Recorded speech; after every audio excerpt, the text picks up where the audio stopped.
entramos de inmediato con el análisis. Nos acompaña para ello Héctor Béjar, ex canciller, abogado, sociólogo, profesor en la Universidad de San Marcos. Nos acompaña desde Lima, la capital de Perú. Profesor Béjar, bienvenido. Un placer saludarle. ¿Cómo está? Hola Tatiana, ¿qué tal? Saludos a todos. Muchísimas gracias. Profesor Béjar, ¿cuál es el punto definitorio de su salida de la Cancillería como ministro de Exteriores del gobierno de Pedro Castillo?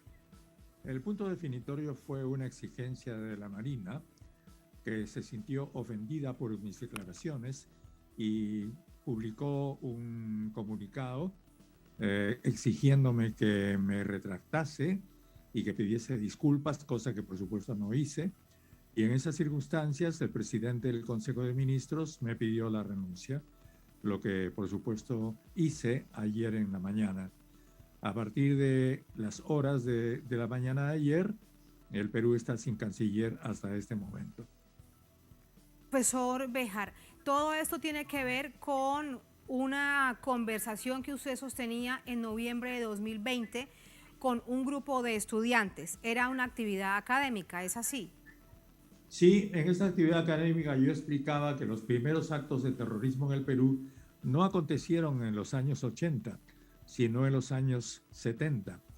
Específicamente en la segunda mitad de 1974 y la primera mitad de 1975, en que elementos de la Marina pusieron bombas, hundieron un barco cubano pesquero, pusieron bombas en la casa del almirante que era jefe de la Marina, es decir, su propio jefe en aquella época, e iniciaron una seguidilla, una secuencia de actos de terror que cubrió prácticamente 12 meses, 6 meses del año 74 y 6 del año 75, todo lo cual culminó en el derrocamiento del general Velasco, porque todo esto pasaba bajo el gobierno militar del general Velasco.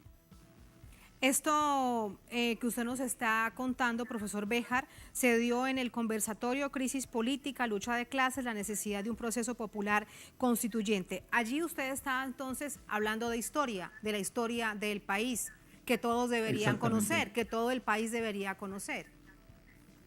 Sí, exactamente. Y además la propia Marina publicó un libro el año pasado que se llama La acción institucional de la Marina, en la cual, en ese libro, reconocen que ellos fueron los que, y que sus elementos fueron los que participaron en la voladura de la mitad de la casa del almirante Faura, que era en esa época el comandante general de la Marina.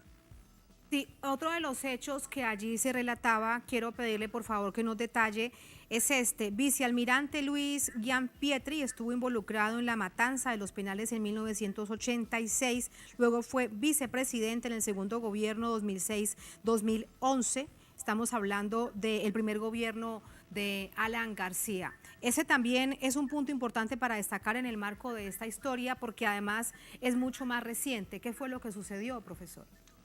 Lo que sucedió es que siempre en la Marina, tanto como en el Ejército y en general en las Fuerzas Armadas, pero sobre todo en el Ejército y la Marina, hay grupos de ultraderecha, que por supuesto menos mal que no han sido siempre parte de la institución, pero hay una especie de fujimorismo extendido, y yo diría fujimontesinismo, aludiendo al señor Montesinos, que fue el asesor ex además agente de la CIA y asesor principal del presidente Fujimori, ahora en prisión, y todo ese aparato se mantiene hasta este momento, y todo el mundo sabe que, por ejemplo, el señor Montesinos ha sido el asesor desde la base naval donde está en prisión durante toda la campaña de la señora Keiko Fujimori, que ha sido la competidora perdedora del presidente Castillo. Sí, ¿y qué papel, profesor Béjar, ha jugado el congresista Jorge Montoya? Él es un militar retirado, vicealmirante retirado. Él es un marino retirado y por supuesto es cabeza de la oposición en un grupo de ultraderecha que en realidad es una faz o una fase o una organización política del Opus Dei, que como todo el mundo sabe es una facción católica de la ultraderecha del catolicismo, ¿no? Entonces, todos esos elementos son los que han operado durante las dos vueltas de la última campaña electoral. Han perdido, pero no quieren aceptar su derrota.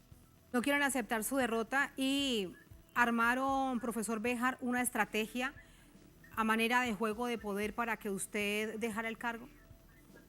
Sí, esa estrategia fue armada, han tenido éxito en la primera fase, impidieron que yo vaya al Congreso porque yo quería ir al Congreso a explicar y a hablar, pero por supuesto ellos también le tienen miedo a que yo hable a la opinión pública directamente y por tanto exigieron mi renuncia antes. Pero por supuesto yo soy solamente una de las piezas. Pero Detrás vienen otras. habría alcanzado a ir al Congreso si el premier no le pide la renuncia antes. Exactamente, yo hubiera alcanzado ir al Congreso. Yo tenía que haber estado en el Congreso la próxima semana. ¿Qué les habría dicho, profesor Béjar? Yo lo que habría explicado es esto, la historia del Perú, habría explicado por qué es que el Perú debe tener una política exterior independiente, habría explicado que el Grupo de Lima ya no existe porque, entre otras cosas, ellos exigen que el Perú pertenezca al Grupo de Lima, pero el Grupo de Lima ya no existe, no hay nadie en el Grupo de Lima en este momento, lo que existe es el grupo de contacto que está desde México con el auspicio de Noruega, auspiciando las conversaciones entre el gobierno de Venezuela, el gobierno legítimo de Venezuela y la oposición venezolana. Pero Sí. es una realidad que ellos no quieren aceptar. Sí, antes de pasar a todo este asunto que resulta fundamental en política exterior, permítame también conocer su opinión acerca del comunicado que emite la Marina. Dice la Marina de Guerra del Perú que rechaza la afirmación antes referida, carente absolutamente de veracidad, la misma que constituye una afrenta contra hombres y mujeres que lucharon y continúan luchando contra la delincuencia terrorista, contra viudas, huérfanas y deudos y víctimas de esa execrable acción. Es parte del pronunciamiento de la Marina de Guerra. Si esto es un asunto de historia, ¿por qué la Marina emite, cree usted, profesor Béjar, este comunicado y toma una postura política? Porque ellos usan eso para encubrir sus actos antidemocráticos. Creen que el país les va a creer, pero el país sabe que la historia es distinta. Y, por supuesto, en realidad, ellos usan la figura de Grau, que es el gran héroe nacional peruano, y otras figuras de la Marina absolutamente respetables. Algunos de los jefes de la Marina han sido amigos míos. Yo he sido profesor en el Centro de Altos Estudios Militares durante casi 15 años y he tenido alumnos almirantes. Y por supuesto he tenido almirantes muy amigos, algunos de los cuales fueron asesinados por los terroristas. Ellos saben todo eso, pero por supuesto están generando una historia falsa, una leyenda falsa, para hacer lo que quieren hacer, acabar vacando al presidente Castillo. Como le digo, yo soy la primera pieza, pero después vendrán otras y la reina de este tablero de ajedrez es la presidencia de la República. Y por supuesto eso es lo que creo yo que está en peligro en este momento. Así como usted lo plantea, sin duda que reviste de un gran peligro. Permítame entender un poco más sus palabras, profesor Béjar. ¿Está la Marina siendo parte de la derecha y de este sector también acompañado de la extrema derecha para deslegitimar poco a poco? Van solamente 20 días del gobierno de Pedro Castillo. ¿La Marina está siendo parte de eso? Ellos quieren crear la imagen de un gobierno débil, un gobierno desorientado, y por tanto quieren imponer su voluntad desde el Congreso. Pero olvidan que en el Perú existe el pueblo. El pueblo todavía no se ha movilizado. Y sin duda, si esta situación sigue, en algún momento el pueblo peruano tendrá que volver a movilizarse en defensa de la democracia, como ya lo ha hecho varias veces. Y por supuesto, como lo ha hecho también para asegurar el triunfo del presidente, para asegurar que el triunfo del presidente Castillo en las urnas sea respetado. Doctor Béjar, pero esto es una acción inconstitucional. La postura o inmiscuirse, interferir por parte de fuerzas militares, la que sea en este caso, en la vida política del país. Absolutamente, porque la Constitución peruana establece que las Fuerzas Armadas no son deliberantes. Pero como usted comprenderá, una situación como la que ha sucedido conmigo implica un precedente nefasto. Es decir, que a partir de este momento, el presidente de la República del Perú, elegido por los electores del Perú, tendrá que consultar a las Fuerzas Armadas si les parece conveniente cada ministro. Con lo cual, las Fuerzas Armadas aparecerán siendo las que tutelan al gobierno de Perú. Y eso es inaceptable desde el punto de vista democrático.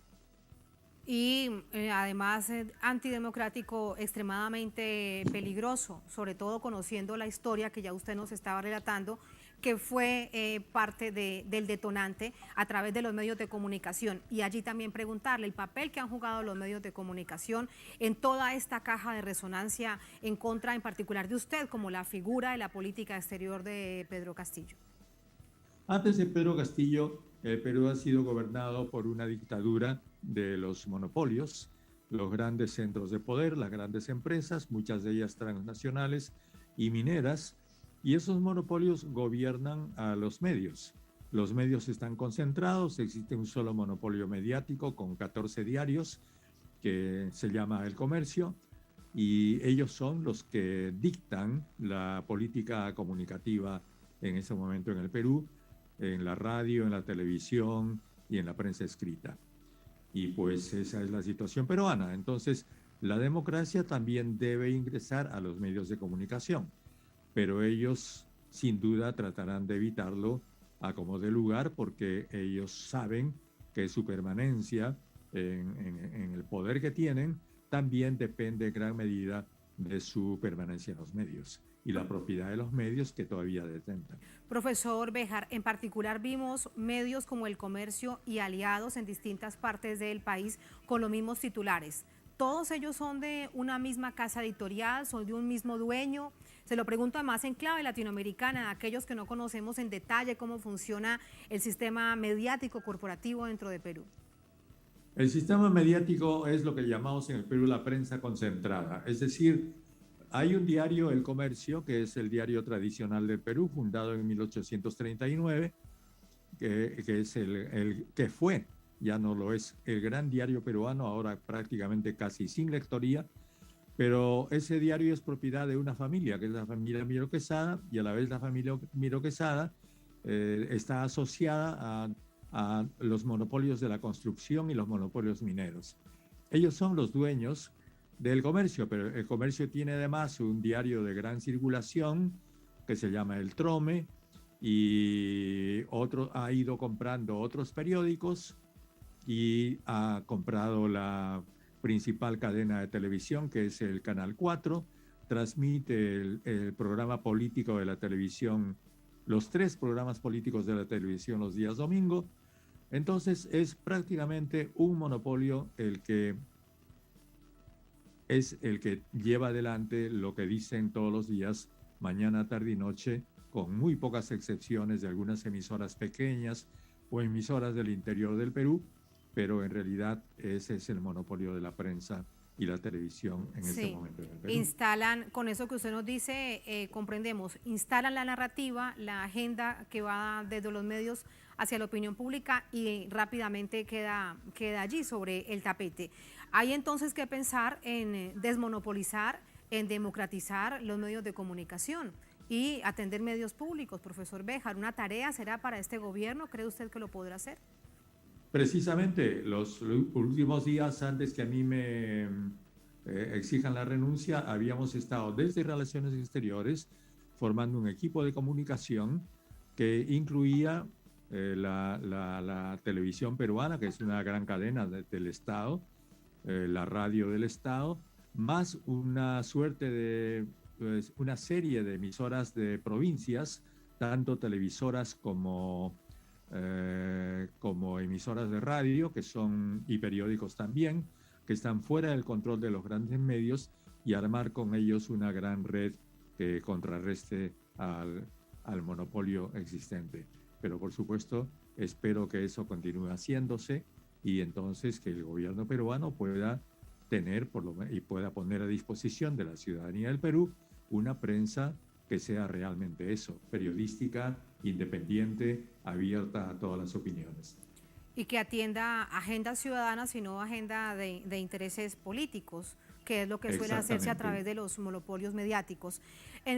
A manera de un titular, usted nos está hablando de la política exterior. Un punto primero, el Grupo de Lima. Formalmente, Perú no se ha retirado del Grupo de Lima. En Venezuela se le conoce como el Cartel de Lima. ¿Qué pasará con el Grupo de Lima, en particular desde la perspectiva peruana? Bueno, hay que rezarle un buen responso porque el Grupo de Lima ya no existe. Tiene sus viudas que siguen llorando su inexistencia, y en la derecha peruana sobre todo, pero como todos sabemos, nadie está allá en el Grupo de Lima. México ya tiene otra política en este momento con López Obrador, Argentina tiene otra política exterior con Fernández, Bolivia tiene otra política exterior con el presidente actual Arce, en fin, y solamente quedarían Colombia y el Perú, pero Colombia está en una crisis tremenda. A Colombia ya prácticamente tampoco le interesa el Grupo de Lima, y entonces dejó de existir, simplemente dejó de existir. También estaríamos en esa sumatoria con Chile, ¿no? Que no dice, pero cuando fue convocado siempre estuvo. Sí, pero sí, el señor Piñera en realidad está muy ocupado teniendo que atender al actual Congreso Constituyente en Chile. No creo que tenga tiempo para el Grupo de Lima. Sí. Tarea también para el próximo canciller. ¿Cree usted que se mantendrá en esa línea, en la geopolítica de la autodeterminación de los pueblos y la no injerencia en los asuntos internos de otros países? Yo espero que eso sea así, espero que el presidente Castillo tenga la lucidez y la firmeza suficiente, y sus colegas del gabinete, del Consejo de Ministros, tengan la suficiente fortaleza como para mantener lo que yo inicié, es decir, una recuperación de la soberanía peruana en el terreno de las relaciones exteriores. Sí. Yo no he hecho otra cosa sino que aplicar la política de las Naciones Unidas, los acuerdos de las Naciones Unidas, la Agenda 2030 y todo lo que nosotros sabemos de rechazo a los bloqueos, a las sanciones unilaterales y atención solamente a aquello que se discute en los organismos oficiales de las Naciones Unidas, no en los grupos informales, porque el Grupo de Lima era un grupo informal, era un grupo constituido aparte de la Organización de Estados Americanos. Esto en términos ideales, profesor Béjar, usted da un asunto clave, y es que se mantenga la política exterior de todos nuestros países enmarcada en los principios que rigen Naciones Unidas, de la que todos somos parte. Sin embargo, vemos que no. Por eso le pregunto, en el marco del escenario interno complejo que usted ve en Perú, ¿cuál cree que será la política a futuro aplicada en términos de política exterior para el país?